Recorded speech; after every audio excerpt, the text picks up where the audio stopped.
সমাজবিজ্ঞানীরা ultimately আপনারা যারা সমাজবিজ্ঞানে পড়ছেন, আপনারা যদি নিজেদেরকে একটু চিন্তা করেন যে আপনারা হলেন সমাজের ডাক্তার। একজন এমবিবিএস করে সে যদি ডাক্তার হিসাবে নিজেকে, মানব শরীরের ডাক্তার হিসাবে নিজেকে পরিচয় দেয়, বাট তার নামের পিছনে ডাক্তার লেখে, আপনি আজকের যিনি সমাজ বিজ্ঞানে পড়ছেন, আপনি 4 বছরের অনার্স শেষ করার পরে আপনি নিজেকে কেন সমাজবিজ্ঞানী ভাবতে পারছেন না? কেন আপনি বলতে পারছেন না যে আপনি সমাজবিজ্ঞানী? কারণ হলো ওই যে আমি আমার পূর্বের ভিডিওতে বলেছি, এই ভিডিওটিতে আমি আলোচনা করব সমাজবিজ্ঞানের উৎপত্তি নিয়ে। কোন ঘটনার মাধ্যমে বা কোন সামাজিক প্রেক্ষাপটে সমাজবিজ্ঞান একটি সাবজেক্ট হিসাবে প্রয়োজনীয়তা দেখা দিল, কোন ফেনোমেননগুলো, কোন ঘটনাগুলো এর পিছনে কাজ করেছে। তার আগে আমি আলোচনা করব, আমরা সবাই জানি সমাজবিজ্ঞানের জনক বলা হয় অগাস্ট কুন্টকে। তিনি 1838 সালে সোশিওলজি শব্দটি ব্যবহার করেন। এই যে আমি বললাম 1838 সালে, অনেকের মনেই এখন কনফিউশন আছে, স্যার আপনি তো ভুল বলেছেন। আসলে আমরা পড়েছি 1839 সালে। আমিও দেখেছি বাংলাদেশে বাজারে যতগুলো বাংলা বই আছে সেখানে 1839 সালটা লেখা আছে। আসলে আমি জানি না এটা কোথা থেকে এসেছে। আমি ইংলিশ যতগুলো বই পড়েছি, অথবা আপনি যদি এখন উইকিপিডিয়া বা ইংরেজি সাইটগুলোতে যান, ওখানে 1838 আছে। তো আমার মনে হয় যে এই জায়গাটা একটু কারেকশন করে নিয়েই আমি শুরু করছি। যে সমাজবিজ্ঞান বা সোশিওলজি শব্দটি সর্বপ্রথম অগাস্ট কুন্ট 1838 সালে ব্যবহার করেন এবং তাকে সমাজবিজ্ঞানের জনক বলা হয় এবং আদি জনক বলা হয় ইবনে খালদুনকে। এ দুটি বিষয় নিয়ে আমি পরবর্তীতে ভিডিও তৈরি করব।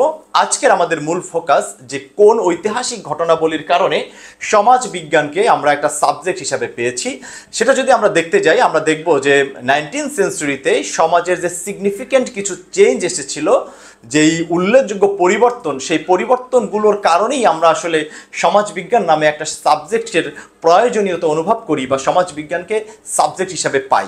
সো সেই ঘটনাগুলো কি সেটা আমরা একটু দেখার চেষ্টা করব। আপনারা এনলাইটমেন্ট সম্পর্কে মোটামুটি কম বেশি সবাই জানেন যে এটি এমন একটি অবস্থা যেখানে তার পূর্বের অবস্থাকে বলা হচ্ছে যে তখন মানুষ আসলে একটা অসচেতন জায়গায় ছিল। তাদের নিজেদের অধিকার, সামাজিক অধিকার, রাজনৈতিক অধিকার, রাষ্ট্রীয় অধিকার, এই অধিকার বলতে কোনো কিছু ছিল না। তখনকার সমাজ একটা অবস্থায় ছিল, যেই অবস্থা থেকে তারা নূতন করে আর একটা অবস্থায় যে চলে আসলো। তারা যেই ইন্ডিভিজুয়াল রাইটস, তারপরে তাদের যে ব্যক্তিগত স্বাধীনতা, তাদের রাজনৈতিক স্বাধীনতা, এই যে এখানে তাদের নূতন করে যে নব একটা জাগরণ তৈরি হলো, সেই অবস্থাটাকে আমরা এনলাইটমেন্ট বলে জানি। এনলাইটমেন্টকে বিস্তারিতভাবে জেনে নেবেন যে এনলাইটমেন্ট ব্যাপারটা কি।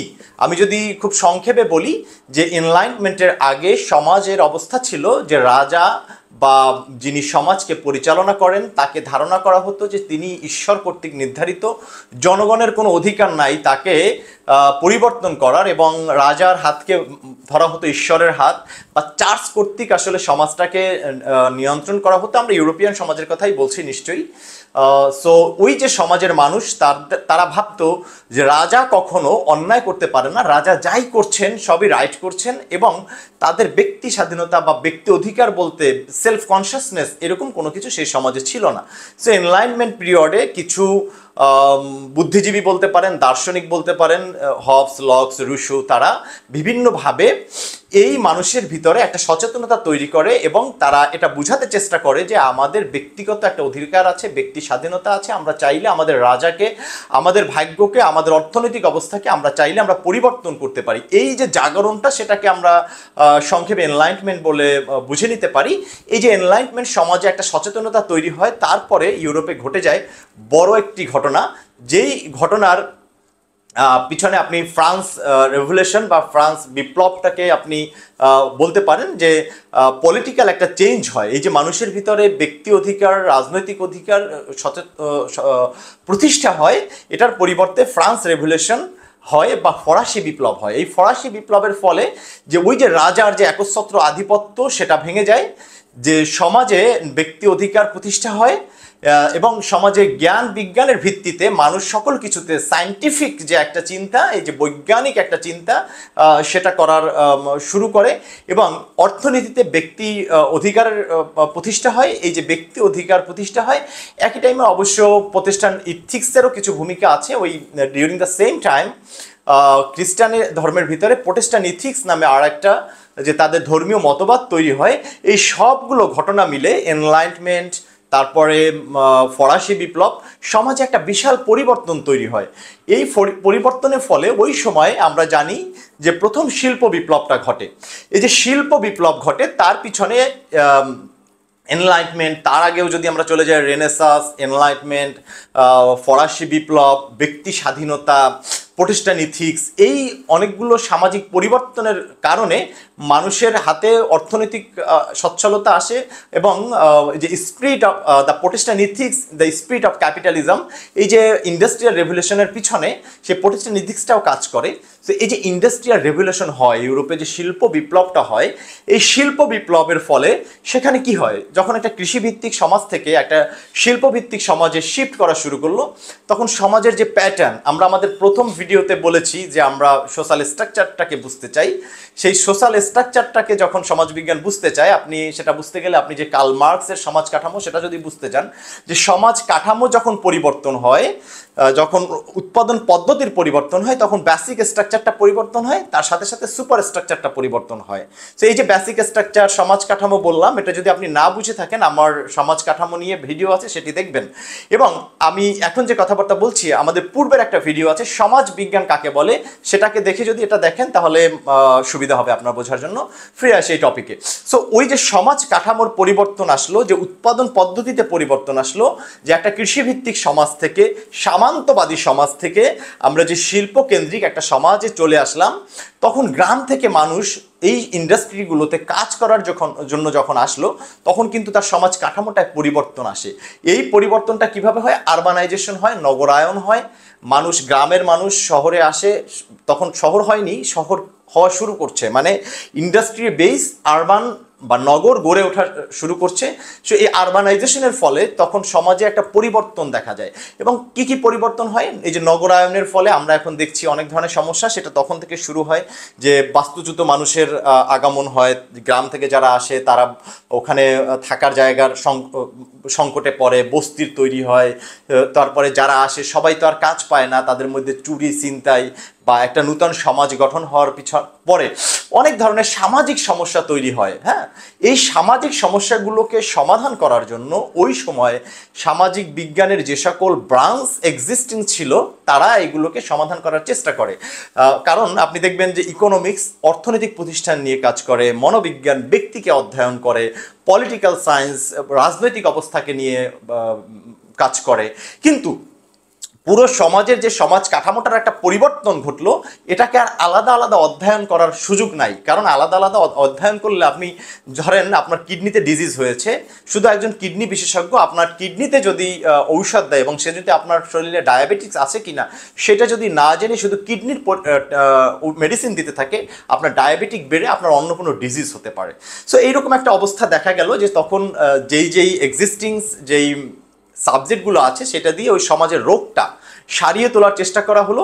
দেখা গেল যে না, ধরেন আমাদের করোনা ভাইরাস যখন আসলো, তখন তো আমাদের মেডিকেল সায়েন্স অনেক উন্নত, কিন্তু তখনকার করোনা ভাইরাসটা যখন নূতন আবির্ভূত হলো, আমাদের এক্সিস্টিং যতগুলো মেডিকেল ব্রাঞ্চ আছে প্রত্যেকটা দিয়ে টেস্ট চেক করা হলো, যেটা সমাধান হয় কিনা, নাপা, প্যারাসিটামল, হ্যাঁ এগুলো দিয়ে দেখা গেল যে হয়নি। ঠিক অনুরূপভাবে ওই সমাজের সমাজবিজ্ঞানীরা তো সমাজের ডাক্তার, ওই সমাজের যে সামাজিক বিজ্ঞানের সাবজেক্টগুলো ছিল বা ফিলোসোফাররা ছিল, তারা সমাজকে যেভাবে চেষ্টা করেছেন ডাক্তারি করতে, দেখলো যে না আসলে এই ঔষধ দিয়ে এটা শেষ হচ্ছে না। তখনই দেখা দিল যে কোনো একটা সাবজেক্ট এমন দরকার যেটা হলিস্টিক, টোটাল বিষয়টাকে, সমাজের প্রত্যেকটা অঙ্গকে একত্র করে অধ্যয়ন করবে এবং সমাজকে ডাক্তারি করবে। সেই জায়গা থেকে এই যে সামাজিক পরিবর্তন হলো, রেনেসাস, এনলাইটমেন্ট, ফরাসি বিপ্লব, ইন্ডাস্ট্রিয়ালাইজেশন, আরবানাইজেশন, নগরায়নের ফলে যে সমাজে সামাজিক সমস্যাগুলো দেখা দিল এবং এক্সিস্টিং সকল সাবজেক্টগুলো এটাকে সমাধান করতে ব্যর্থ হলো, সেই ব্যর্থতার মাধ্যমেই আসলে সমাজ বিজ্ঞানের জন্ম হলো। সমাজ বিজ্ঞান একটা বৈপ্লবিক পরিবর্তন নিয়ে আসলো সমাজকে গবেষণার ক্ষেত্রে। সে প্রত্যেকটা জিনিসকে কম্প্রিহেন্সিভভাবে অ্যানালাইসিস করে সমাজের ডাক্তারি করা শুরু করলো। সে 19th সেঞ্চুরিতে তারই ধারাবাহিকতায় অগাস্ট কম্ট 1838 সালে সোশিওলজি শব্দটি ব্যবহার করেন এবং তার পরবর্তীতে সেই কালক্রমে আমরা দেখতে পাই যে আজকের পর্যন্ত আমাদের সমাজে আরও অনেক যে কন্ট্রিবিউটর কি ফিগার্স আছেন, তাদের মধ্যে Karl Marx, Emile Durkheim, Max Weber এবং পরবর্তীতে কন্টেম্পোরারি সোশিওলজিস্টগণ এই সমাজ বিজ্ঞানকে আজকের এই জায়গাটায় এসে নিয়ে উপনীত করেছেন, যেখানে সমাজবিজ্ঞান একটি প্রমিনেন্ট বিজ্ঞান, যেটি সমাজকে বিজ্ঞান ভিত্তিকভাবে অধ্যয়ন করে সমাজের নানাবিধ রোগের চিকিৎসা করে থাকে। কারণ আমি এটাকে কেন বারবার রোগ বলছি, সমাজবিজ্ঞানীরা আলটিমেটলি আপনারা যারা সমাজবিজ্ঞানে পড়ছেন, আপনারা যদি নিজেদেরকে একটু চিন্তা করেন যে আপনারা হলেন সমাজের ডাক্তার, একজন এমবিবিএস করে সে যদি ডাক্তার হিসাবে নিজেকে, মানব শরীরের ডাক্তার হিসাবে নিজেকে পরিচয় দেয়, বাট তার নামের পিছনে ডাক্তার লেখে, আপনি আজকের যিনি সমাজ বিজ্ঞানে পড়ছেন, আপনি 4 বছরের অনার্স শেষ করার পরে আপনি নিজেকে কেন সমাজ বিজ্ঞানী ভাবতে পারছেন না? কেন আপনি বলতে পারছেন না যে আপনি সমাজ বিজ্ঞানী? কারণ হলো ওই যে আমি আমার পূর্বের ভিডিওতে বলেছি, আপনি এটাকে আগে বিজ্ঞান হিসেবে ধারণ করতে পারছেন না। আপনি যখনই বিজ্ঞানের নলেজগুলো আপনার ভিতরে থাকবে, সমাজের প্রত্যেকটা ফেনোমেননকে আপনি বিজ্ঞান ভিত্তিক অধ্যয়ন করতে পারবেন, আপনি তখনই আপনার নিজেকে একজন সমাজ বিজ্ঞানী বলে দাবি করতে পারবেন, যখন আপনার চোখটা সমাজ বিজ্ঞানের চোখ হবে। সেটা বোঝার জন্য সোশিওলজিক্যাল পার্সপেক্টিভ, সোশিওলজিক্যাল ইমাজিনেশন, এই জিনিসগুলো আপনার ভিতরে গ্রো হওয়া দরকার। আমি পরের ভিডিওতে এর ডেভেলপমেন্টের জায়গাটা, তারপরে সোশিওলজিক্যাল পার্সপেক্টিভ, সোশিওলজিক্যাল ইমাজিনেশন, এবং বলেছি যে অগাস্ট কম্ট এবং এই সাবজেক্টের যে আদিজনক যাকে বলা হয় ইবনে খালদুন, তাদের নিয়ে আলাদা আলাদা ভিডিও করব। সেগুলো দেখার জন্য আমার চ্যানেল এবং পেজে আপনি লাইক অথবা সাবস্ক্রাইব দিয়ে রাখবেন। আর এই ভিডিওটিকে বোঝার জন্য এর আগের ভিডিও, যেটাকে আমি বলেছি সমাজবিজ্ঞান কাকে বলে, তার লিঙ্কটা আমার কমেন্ট বক্সে অথবা ডিসক্রিপশন বক্সে থাকবে, সেখান থেকে দেখে নেবেন। ধন্যবাদ সবাইকে। আপনারা কোন বিষয়গুলোর উপরে ভিডিও পেতে চান, সাবজেক্টগুলো, সেগুলো কমেন্ট বক্সে অবশ্যই দিয়ে রাখবেন। এবং আমি বারবার বলি যে আমি এখানে আসলে আপনাকে পড়িয়ে দেবো না, আপনাকে বুঝিয়ে দিব যে ব্যাপারটা কি। আমি লিঙ্কটা ধরিয়ে দেওয়ার চেষ্টা করছি। আর বাজারের প্রচলিত বইগুলো পড়লে আপনি পরীক্ষায় ভালো করতে পারবেন, যদি এই বিষয়গুলো আপনি বুঝতে পারেন। ধন্যবাদ সবাই।